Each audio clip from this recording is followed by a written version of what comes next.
大家好，今日係2024年嘅7月9日。呢幾年咧，大家都記得啦，先後經歷過呢個嘅貴州大水，當時咧，李克強總理仲馬上落到去咧視察災情嘅。河南大水啦，亦都係啦。舊年咧就京津冀大水，而家李克強總理咧都已經撒手塵寰啦，今年到華中大水啊，結果咧，因為江西暴雨就導致到158萬人受災。我尋日就拍咗影片嘅，影片咧其實咧我就係重點講咩咧？講三峽工程嘅起源。三峽工程咧就係中國歷史上嗰啲皇帝啊，千古一帝，就視治水為最重要嘅政績。因為中國咧係以農立國，其實好多個文明咧，包括呢個嘅米索不達米亞兩河流域啊、巴比倫啊、蘇美爾啊，都係咧源於呢個嘅長嘅河噶嘛，幼發拉底河同底格里斯河。咁呢個古埃及就係尼羅河啦，印度就恒河，咁中國就長江黃河。咁咧我就係從呢個歷史角度去解釋咧，點解孫中山要係喺實業計劃裏邊咧係推展呢個三峽工程。去到1944年啊，蔣介石喺戰爭嘅時期仲要接受美國人嘅資助去開發呢個三峽工程嘅計劃。咁但係後來戰爭啦，國共內戰失敗咗，毛澤東咧就希望咧係推展呢個三峽工程。咁但係當時嘅技術資金都未成熟，做唔到。直至到江澤民1994年咧就強推咗三峽工程，無數人嘅反對，因為認為三峽工程咧會影響生態鏈啦，令到好多嘅物種咧會滅絕，令到好多古蹟咧會被淹沒。加上咧三峽工程嘅維修咧係非常之龐大，投資龐大，維修龐大，成效咧亦都存疑。有啲人認為咧三峽儲水咧喺上游可能會造成地震。咁當然我唔係研究天象氣象或者係呢個嘅工程，咁我哋呢啲我唔認識啦。咁但係好多人俾人講嗰啲咧就俾人哋禁言拉有流亡去外國亦都有。咁我尋日拍咗條影片咧就講到咧呢個曾經宣傳咧能夠抗萬年一遇嘅三峽工程咧，點解呢幾年成日都會大水咧？而家咧就係洞庭湖決堤。咁即刻咧有啲人指正我喺裏邊話，喂，洞庭還洞庭，三峽還三峽，唔關事噶叫話我為咗黑而黑呢個同中國咧三峽工程係冇關聯嘅。咁點解咧？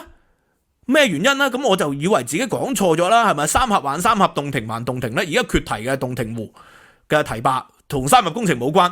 咁但係我明明記得睇資料嘅時候係話有關嘅，我再核查，因為我成日咧講嘢，每日都講嘢啦，言多就必有失啦，呢個好容易理解。但係每一次講完嘢咧，如果發現自己有錯，第一我就會剪走佢，第二咧我就發覺如果自己有錯嘅時候咧，我就會更正嘅，我會下一段影片或者係出呢個嘅通告去更正啦。咁我每個月都起碼1、2次、2、3次有呢啲更正嘅。咁我即刻查一查啦，三峽係三峽，洞庭係洞庭，咁係咪即係死還死，七孔流血還七孔流血，係咪咁樣咧？咁睇地圖啊，呢個三峽大壩喺宜昌市上邊，喺湖北再上一啲，湖北嘅宜昌市再上一啲。咁而華容縣咧就喺湖南岳陽縣嘅附近。咁所以似乎係咪冇關係咧？咁有啲嘅資料咧，包括呢一個人民網今次咧都報道嘅，人民網嘅話咧，其實咧同一時間咧喺個時期，三峽大壩咧係泄洪嘅。咁呢個就唔係我抹黑佢啊。喺呢個嘅人民網嘅新聞嚟，湖南華容涿州呢個嘅2億立方米會盡快咧係排澇啦。咁但係咧同時間咧喺呢個三峽水庫咧亦都出水喎。咁所以有啲人認為係咪有關聯咧？咁但係呢個都唔係重點，呢個唔係我講嘅時候重點。我講嘅時候嘅重點係乜嘢咧？華容縣啊。今次洞庭湖堤壩其實就係華容縣三峽工程辦公室裏邊嘅一個項目嚟喎。咁當時啲資料全部有講喎。2022年啊，呢個中國新聞網係有講晒放心水嚟㗎。2年前係呢個三峽工程嘅項目嚟㗎，叫做2013年啟動三峽後續工程嘅二水廠工程建設嚟喎。因為佢圍住啲水咧，其實第一就可以飲用，第二就可以發電，所以其實佢係一個三峽後續工程。我哋再查一查多幾個資料唔好話我冤枉咗佢啦。咁再查多幾個資料，到底係咩回事呢？呢個咧三峽工程人民網有啦。咁然後同時間咧呢個嘅人民日報亦都有大量嘅報道，呢個三峽工程到底係咩回事嚟？嗱，我哋一齊睇睇喺2011年三峽後續規劃呢個叫做。咁叫做2011，由國務院三峽辦公室咧撥款指導監督興建嘅呢一個洞庭湖華容園堤壩。咁佢個規劃期咧就係2011年嘅，立項期2012年，2012年咧就資金到手啦。2013年咧就啟動，2015年咧哇咁大個堤壩2年起好啊！呢個真係中國速度啦。然後2018年咧就常態，結果2024年咧就缺堤啦。缺堤還缺流血還七孔流血喎。咁但係咧缺堤佢今次擺拍每一次都有擺拍噶，今次擺拍真係好震撼 ，BBC 都有長嘅影片啦。佢就係擺拍咩咧？啲人咧就係揸住啲車衝落去個缺堤口度，連車帶泥。以往就係攞啲運泥車倒啲泥落去嘅啫，佢而家連車帶泥成架車衝落去啊，幾勇猛係咪啊？神風敢死隊咁喎，衝落去入到去咁用車嚟倒堤，呢個真係前所未見。咁所以經我考證咧，佢呢個三峽工程咧，其實完全就係一樣嘢嚟嘅，係同一個辦公室、同一個計劃呢個叫做守護三峽啊嘛。2011年國務院批三峽後續工程規劃簡稱規劃啦，係2011年批嘅而包括嘅地方咧就係頭先所講嘅頭先嘅地方，包括咗呢個嘅華容園、君山區、雲溪區同埋咧臨湘市。呢個完全就係今次缺堤嘅地方，就係三峽後續工程規劃。三峽後續工程整個三峽工程歷時30年，其實就唔係淨係嗰3個大壩啊嘛，長江三峽嘅大壩啊嘛，唔係嗰幾個大壩，係包括咗好多嘅支流啦，好多嘅分堤啦，好多嘅一個儲水處同埋咧發電廠。呢個係三峽工程啊嘛，所以有啲人指正我話：哇，你話一克而克。我有一刻動搖過係咪自己講錯嘅，但係而家再三查證似乎唔係啦，係咪啊？似乎係同一樣嘢嚟嘅。咁2年前先至耗資85億去檢查、去維修、去維護，2年後咧又缺堤啦。當然佢話而家缺堤咧就係2年前呢一個項目冇包括嘅地方嚟嘅。咁但係有天災有人禍啊，到底係天災定係人禍咧？呢啲留翻工程專家、留翻呢個嘅氣象學嘅人研究啦。咁我哋嘅文科唔識噶。咁但係問題以往咧講氣象講工程嗰啲即係話盛世危言講咗出嚟之後咧，好多人俾人禁言以往譬如話汶川地震嘅時候，有啲專家指出地震會唔會同呢個嘅三峽工程有關啊？結果嗰啲俾人禁言消失咗失蹤咗佢哋嘅言論，個人係點都冇人知啦。咁呢個就係我哋做文科咧就會講嘛，就係制度問題咯。咁就係制度問題，所以我琴日嘅影片就指出咗點解要搞大工程點解要搞呢個嘅高鐵點解要搞大壩？其實同一樣嘢，就要爭取歷史後世對佢嘅名聲嘅評價。咁呢個就叫做領導工程。咁但係問題，江澤民提出嚟，江澤民而家都走咗啦，李鵬都走咗啦。咁所以呢個大壩2008年咧落成嘅時候咧，冇人去剪彩喎。個原因就係因為下一代嘅領導人咧都唔願意為上一代領導人嘅偉大工程去埋單啊嘛。你去剪彩，你去開幕，你去發言支持，以後咧100年後咧再崩堤或者有更大人道災難嘅時候，啲人提起嚟噶啦。咁但係問題，以往宣傳咧30年前、20年前宣傳話呢個長江三峽工程係可以抗萬年一遇嘅，後來咧就改到抗千年一遇。如今咧就似乎年年遇到呢個嘅同三峽工程支流都有關係嘅大水啦。咁到底係如何咧？咁係咪因為厄爾尼諾現象全球暖化各方面有關咧？咁呢啲咪要俾專家去講咯，還是個工程係有問題咧？個設計係有問題咧？專家說了算噶喎。咁但係你唔俾啲專家去講，咁呢個就有問題啦。咁我哋今日咧講重點講咩咧？講深圳。深圳咧有一個我百思不得其解嘅數據，因為南華早報咧 South China Morning Post 前日就係有一個報導，詳細解釋深圳嘅失業問題。咁咧佢就指出咗咧，深圳市新嘅登記失業人數係上升咗4萬幾人，有4萬幾人登記咗，上升咗40%。舊年同比咧係得28,000幾人啫，即係今年新登記嘅比舊年多咗40%。咁睇條數，4萬幾人多咗失業就唔係好離譜啊！但係問題，原本失業嘅人有幾多冇人知道，因為2022年之後咧，深圳市唔再公布咧有幾多人失業。咁我為咗要考證下到底南華早報講嘢係咪真，我每日都做呢樣嘢嘅，我就考證下傳媒咧講嘅係咪真。譬如話尋日咧，有好多傳媒就報道，台灣嘅傳媒就話大陸係刪除咗79秒洞庭湖告訴你點解79秒洞庭湖咧會缺堤。佢哋話大陸係刪除咗，咁我上咗大陸無數個網站睇到台灣係報假新聞嘅，至少我睇過一刻同埋佢報道個內容係唔相符，會唔會係時間性嘅問題呢？呢個就不得而知啦。咁我就發現咗呢個嘅數據呢，我就要 check 一 check 有異常，就要 check 一 check 深圳市嘅官方數據。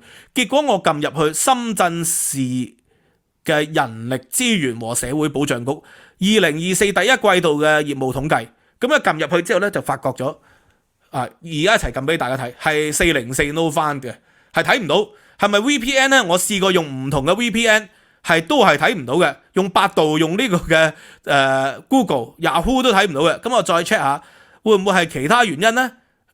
其他嘅連結呢？喂，找不到此頁面。咁反正我就揾唔到啦。咁睇咗無數嘅資料都睇唔到，冇辦法核查南華早報講嘢係咪事實。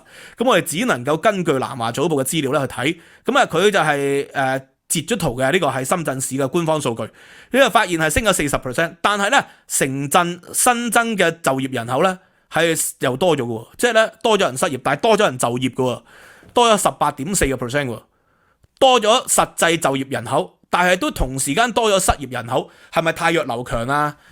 但係又唔通啊？大家知道中國咧係要有5險1金嘅，5險1金咧就係養老金啦，係咪？工傷保險啦、失業保險啦、社保啦，同埋呢個嘅住房公積金噶嘛，5險1金噶嘛。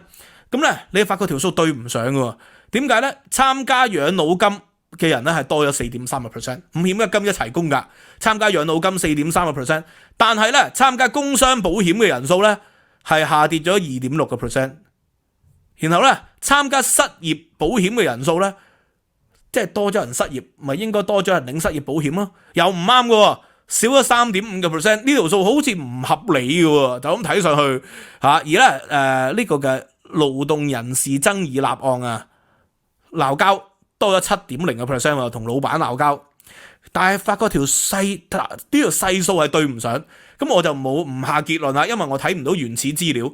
我就不下結論。咁但係咧，傳媒咧朋友如果聽到我呢個分析咧，你又不妨咧想辦法查證一下，因為之前咧我講嗰啲嘢咧，傳媒好多跟進喎。譬如話我講英國經貿辦，我哋用呢個 AI 軟件，馬上揾到嗰個 Matthew Trick 係咪叫 Matthew Trickett 咁就係同呢個嘅香港流亡法中學有關聯。咁第二日傳媒咧，香港01即刻報導咗，原來咧蔡若蓮咧去英國訪問嘅時候咧，就係利用咗呢個嘅 Matthew Trickett 就做呢個嘅保鏢。咁所以利用 AI 軟件啦就可以揾到，咁所以我今日講咗呢個線索，似乎條數對唔上嘅，有傳媒就可以馬上跟進啦。咁我呢度做個宏觀嘅解釋啦。深圳佢而家咧呢個叫失業人口係叫做城鎮失業人口，因為深圳係城鎮嚟噶嘛，雖然我外圍都有啲農田，咁但係咧都係城鎮為主嘅。如果都上升 40% 嘅新登嘅人失業咧，其實好嚴重，因為咧外省人去深圳，咁咧佢留咗一段時間啦。留咗3個月半年啦，你發現揾唔到工啦，外省人係一定會走嘅。個原因係乜嘢？就係因為深圳咧嗰個生活成本係全國最高嘅，個物價係最貴，土地亦都係最貴，所以咧你如果係外省嘅，你江西因為暴雨你落去深圳啦揾工，揾半年都揾唔到，你彈盡糧盡嘅啦，咁你就要走嘅。咁所以咧就係唔存在喺外省人而導致到呢個深圳失業人口增加嘅一個原因。咁你增加嘅一係就係本地人，即係有深圳戶籍嘅；一係就外省嚟到深圳咧打工好多年，有啲基礎嘅，有間屋住緊嘅。你嗰啲失業，咁而點解會失業呢？呢個好明顯係因為消費疲弱啦。雖然咧今年習近平咧推出咗以舊換新政策，但係我接受外國媒體訪問嘅時候，我已經解釋咗以舊換新咧係短期有效，中期亦都冇效嘅，同呢個2008年溫家寶4萬億推動計劃咧係完全不能相提並論。雖然咧而家好似有幾百億咧成效，以舊換新、電器以舊換新啊，或者係呢個嘅汽車以舊換新。汽車可能係真係有用嘅，但係電器以舊換新咧，我相信都係個數據上咧係問題，因為一般人咧都會將電器以舊換新嘅。佢而家推出咗個以舊換新嘅補貼咧，啲人順便攞埋補貼咁解嘅啫。咁呢個我相信係數據上嘅問題。關鍵就係咧以舊換新政策唔成嘅原因係咩咧？而家嗰個消費係疲弱，係因為啲人咧揾錢少咗，呢個係好實際。中科金嗰個女士月薪10萬。減到3.5萬，咁咪跳咗落嚟咯。有無數呢啲咁嘅人，而新聞報道不斷又話咧，各行各業減薪，尤其是金融業、銀行業減薪，斷崖減薪喎嚇。國務院係發咗通告喎，叫嗰啲人咧要限制佢個資金喎，限制佢薪金上限喎，唔可以過幾多錢喎。以前嗰啲揾千萬計嗰啲，而家年薪咧290萬嘅啫喎，係斷崖下跌。咁你斷崖下跌嘅時期咧，你梗係會消費疲弱啦，你梗係會儲翻個錢啦嚇。呢個係此其一。咁所以一旦消費疲弱咧，就會唔係好似咧19年以前香港人翻深圳消費咧，深圳嗰啲人咧唔係好中意幫香港人服務嘅。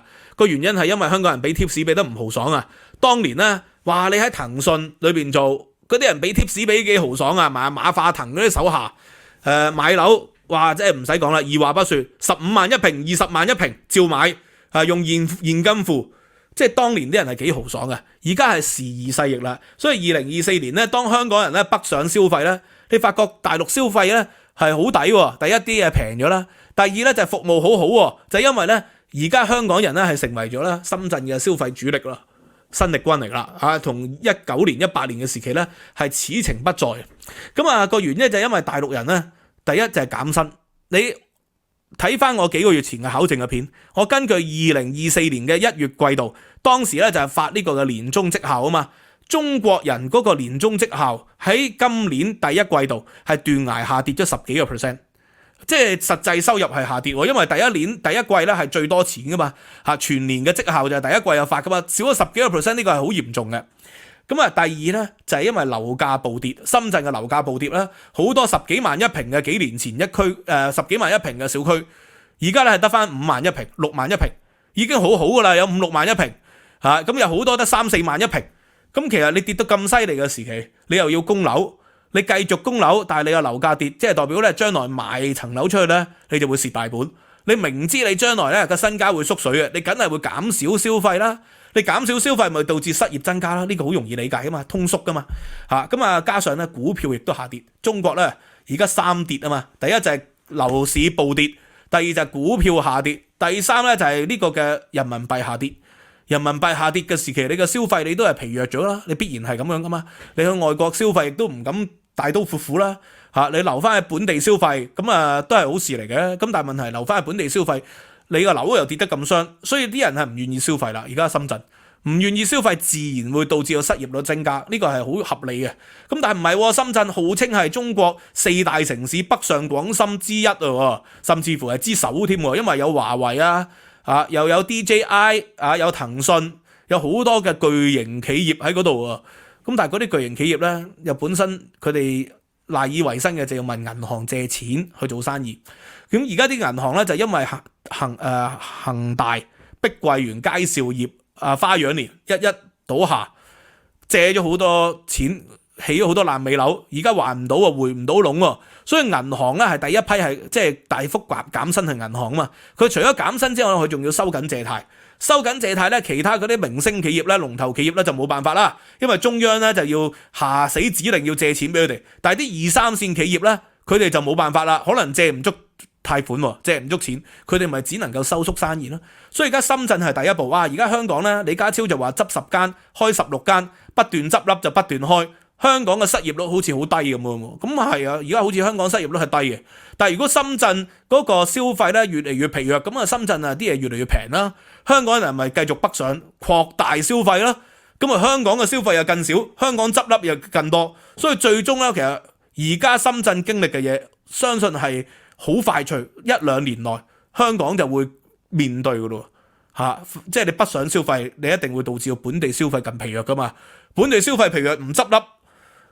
啲人開都冇用噶，你開幾多間都執幾多間噶。如果你一直係疲弱嘅話，咁所以如果兩地嗰個消費力咧係擴大咗咧，嗰個服務質素或者係因為佢哋失業率一增加，服務質素梗係好噶。而家香港點解啲人話服務質素咁差啫？失業率低啊嘛，走咗咁多人，走咗幾十萬人你嚟嗰啲專才又唔係做嗰啲職業嘅，嚟嗰啲專才即係一係就做金融做公務員考警察黃青霞即係新何太你嗰啲又唔係做嗰啲行業噶嘛，所以一般做服務業嗰啲行業嗰啲人就係唔係新專才嚟嘅，咁所以你失業率又滴低，所以嗰啲服務業咧嗰啲老闆又請唔到啱嘅人喎，失業率咁低，你炒咗佢你都揾唔到第二個人，咁佢咪質素越嚟越差咯，係咪啊？咪喺商場度啦，叫你躝啊仲唔躝，係咪啊？或者即係唔歡迎你啊，叫你走咁，每日都出現呢啲新聞，個原因就係咁解。但係呢啲日子唔會耐，我睇一兩年內、兩三年內咧，就必然會經歷深圳而家經歷緊嘅嘢。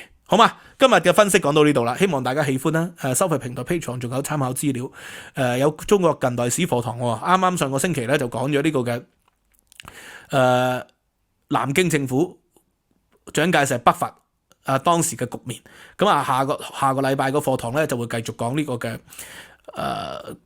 國共內戰同埋抗日戰爭時期中國近代史嘅發展。咁啊 VIP 會員可以無限重溫嘅，多謝大家支持，知識有價。15美元一個月就可以載到 VIP 會員啦，年費訂閱仲有 discount， 未 upgrade 嘅快啲 upgrade 啦，多謝，拜拜。